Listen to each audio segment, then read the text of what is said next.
Xitoy doiralari Sharq Turkistonda Uyg'urlarga qartilgan zulm, assimilyatsiya va irqiy qirg'inchilik siyosatlarini davomlashtirish bilan birga Xitoyning ichki rayonlarida yashaydigan, o'qiyotgan va o'qituvchilik qiladigan Uyg'urlarni xotirjam yashashdan mahrum qilmoqda. Uyg'ur tili tadqiqotchisi va yozuvchi Abduvali Ayub o'zining ijtimoiy aloqa to'rida Shanxayda o'qituvchilik qiladigan o'quvchisi Kurshat Sirajiddinning 2021 yil 7-oyda Xitoy soqchilari tarafidan tutib ketilganligini e'lon qildi. Xitoy hukumatining besimi sababidan qo'lga olingan va turmaga tashlangan Uyg'urlar haqidagi uchurlar nihoyat kechikib o'tirg'i chiqadi.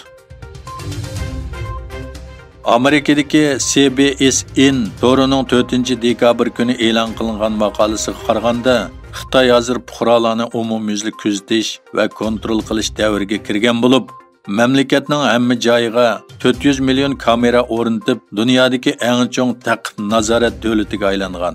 Ma'lum bo'lishicha, Uyg'urlar yashaydigan Sharq Turkiston Xitoyning eng dastlabki taqib nazorat sistemasi qurgan va sinab qilgan bazasi bo'lib, uningdan keyin Xitoy hukumatı bu sistemani Xitoy o'lkasiga, hatto Osiyo, Afrikadagi boshqa davlatlarga ham kengaytgan.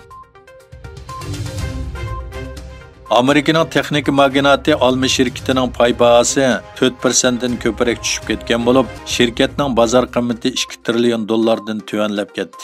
Pay chekining tuvanlashidagi sabab Xitoydagi Xitoy virusi cheklamasining iPhone ta'minotiga bo'lgan andishlarni qo'zg'aganligi ko'rsatildi.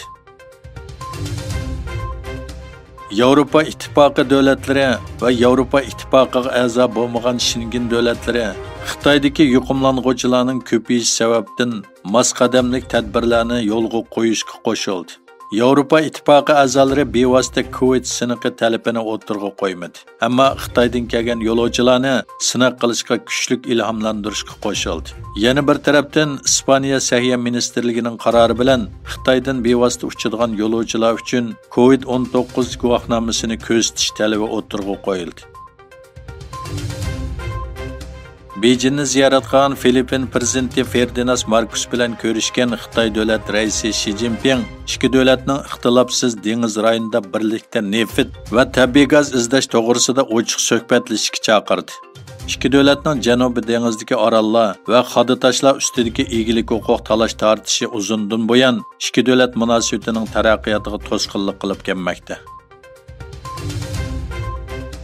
Amerikaning sobiq tashqi ishlar ministri Mike Pompeo Xitoyning yangi yildan boshlab yo'lga qo'yadigan Covid siyosati orqali butun dunyoga yuqum tarqatmoqchi bo'lish qasdidan ogohlantirgan hamda Amerika va boshqa cho'ng davlatlarning rahbarlarini Xitoydan keladigan sayohatchilarni kirgizmaslikka chaqirgan.